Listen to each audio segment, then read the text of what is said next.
again sa aking YouTube channel. So, i-share ko lang sa inyo guys, no, yung sabi ko sa inyo na kontrabida dito. Kahit mabait yung amo ko, yung dalawang mag-asawa, saka yung mga bata, okay naman. Ang problema lang is yung lola at saka yung kapatid na tomboy. So ngayon, syempre isang buwan at saka ano na ako dito, di ba? Isang buwan na magdadalawang buwan na ako. So medyo nakukuha ko na yung loob nila. Yung lola, lagi talagang nagagalit minsan, pero tinatawanan ko lang siya guys. Tapos sinasabi ko lang, sorry ma'am, sorry, ganyan. Tapos kasi lagi akong nakakalimutan ko ba yung ano. Halimbawa, may pinagawa siyang maglaga ako ng juice, gagawa ako ng juice na apple at saka yung peras, apple at saka peras. Tapos nakalimutan ko guys, lagyan ng binili niya sa akin yung beans na puti. Yung mga isang dakot daw yung ilalagay ko, yung beans, parang beans siya na na puti, kulay puti. Ay, Diyos ko, day. Pumunta siya doon sa bahay ng hapon na, malamig na yung juice na ginawa ko. Yung apple at saka yung Tapos, syempre tinignan niya, siguro chinek niya. Oh, Diyos ko, wala ka nga, nakalimutan ko nga talaga. Sabi niya, di ba sabi ko sa'yo, lagyan mo ng sabihin ganun. Siyempre, pag nagsalita siya, parang galit. Parang galit magsalita. Tapos sabi niya, lagyan mo nito, binilin ko sa'yo, ganyan. Sabi ko, sorry ma'am, siguro. Siyempre guys, di ba sa dami-dami kong ginagawa? Kasi nga ako palang nag-isa. Tapos, wala pa yung kasama ko. Tapos, ang dami ko talagang, ang ginagawa guys, lahat talaga sa akin. So, siyempre, sa dami mo, sa utak mo, kung ano pang sunod mo gawin, mga ganyan-ganyan. Yung mga ganung bagay, nakalimutan ko na talaga kasi bago lang ulit na pinapalagay nila sa akin yun. Nung una kasi, yung ilalagay, yung yung tatlong bilog na parang matamis yun, yung tatlong bilog na dry na parang Tapos yun ang ilalagay. Yun na nakalimutan ko. Tapos palagi siyang parang galit ba siya. Tapos sabi niya lagi daw ako, makakalimutin. Sabi niya, you always forgot. Iiling na lang siya. Iiling na lang siya. Ay, Diyos ko dahil, hindi ko talaga maiwasan yung makakalimutin. Yun na lang yung nagiging problema ko na naman ngayon kasi wala na akong problema sa paglilinis, sa bata. Kasi pag ginigising ko nga yung bata, nagigising agad siya. Hindi siya umiiyak sa umaga. Ayun, nakuha ko na yung loob ng bata. Ngayon, problema ko na naman, yung inaano nila sa akin, yung pinupokus nila, yung pagluluto naman, sa pagluluto na naman yung tinuturo sa akin. Noong una kasi, hindi sa pagluluto ang ginagawa nila. Sa paglilinis, wala silang sinasabi basta sa paglilinis. Kasi talagang ginagawa ko lahat yung sa paglilinis. Talagang ginagalian ko yan dyan. CR, kwarto, lahat yan, malinis yan. Talagang pagod ako bilis-bilis yun sa paglinis talaga. Tapos, ang sa problema lang, yun na. Tapos yung sa bata, di ba, yung sunod nilang sa akin, yung sa bata, yung mga gamit ng bata, yung pinakain na ako dito. Tapos, ng konti lang naman abot sa paglilinis. Tapos, ito ngayon, na isang buwan mahigit ng ako. Diyos ko, sa pagluluto naman, nakatuka sa akin lahat. Diyos ko, tapos, lagi na silang nagpapaluto. Tapos si ma'am, alam mo ba dito ako ngayon, naglalakad ako guys. Ayan. Naghatid ako ng pagkakain ng lunch. Niya. Tapos ako pa niyan magluto. Ako pa nagluto. Ay, tapos, walang pasok ngayon yung alaga ko. Kaya, nandoon sila sa bahay. Nandoon yung lola, at saka yung isang alaga ko. Nandoon yung panganay. So, ako ito, kakatapos ko lang magplansya, pero ang dami ko pang plansyahin doon. Kaya binibilisan ko talaga. Binibilisan ko pati yung pagkain ko, pati yung pagpaplansya ko. Kasi, ang dami ko pa ulit gagawin mamaya. Magluluto na naman ako mamaya, guys. At hindi ko pa alam kung anong lulutuin ko. Diyos ko, dahil. Oo, sa gulay. Wala akong problema sa gulay. Wala akong problema sa gulay. Kasi, ang dali lang ng gulay dito. Diba? I-blanch mo lang siya. Papakulo mo lang ng tubig. Lagyan mo lang ng asin. Tapos, lagyan ng kunting asukal o kaya yung nor na powder na yan.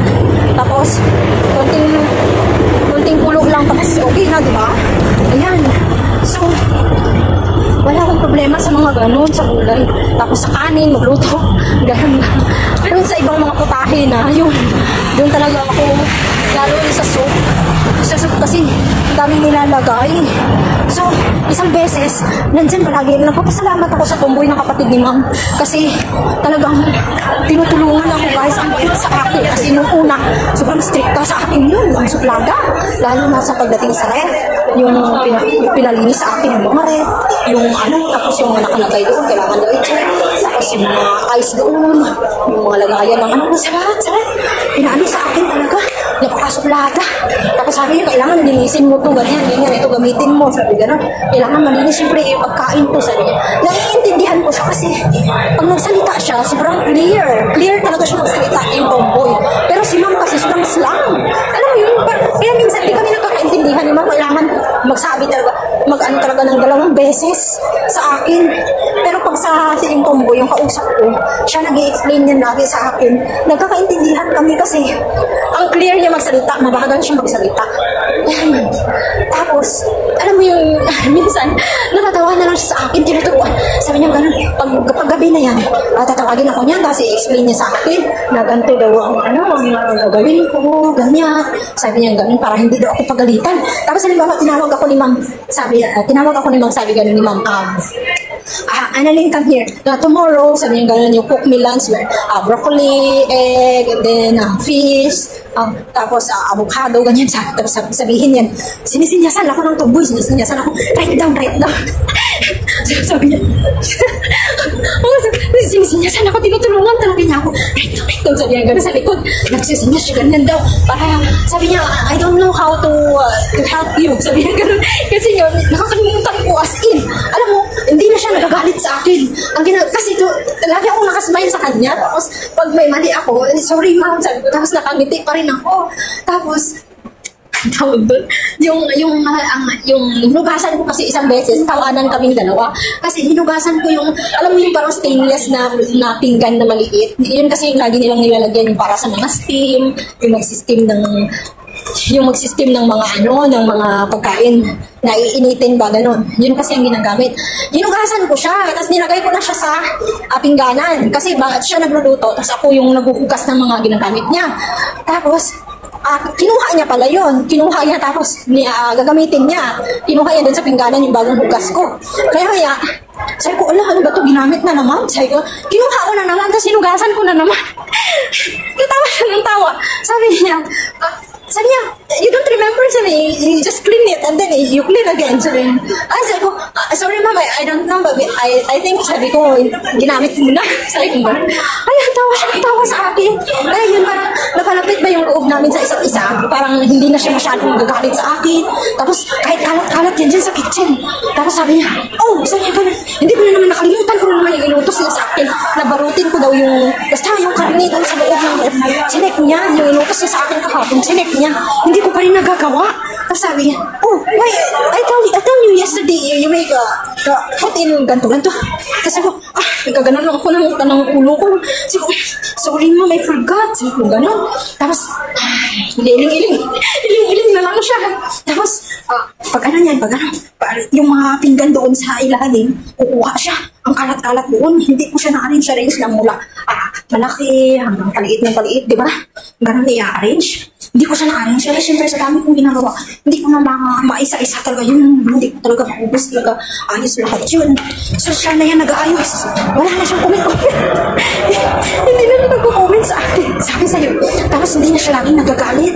Oo nga, kinakampihan pa ako noon. Tapos yung nanay niya, sasabihin sa akin, ganyan, nagagalit lagi. Tapos, nagsasalita sila sa salita nila, di ba na, yung Chinese na salita.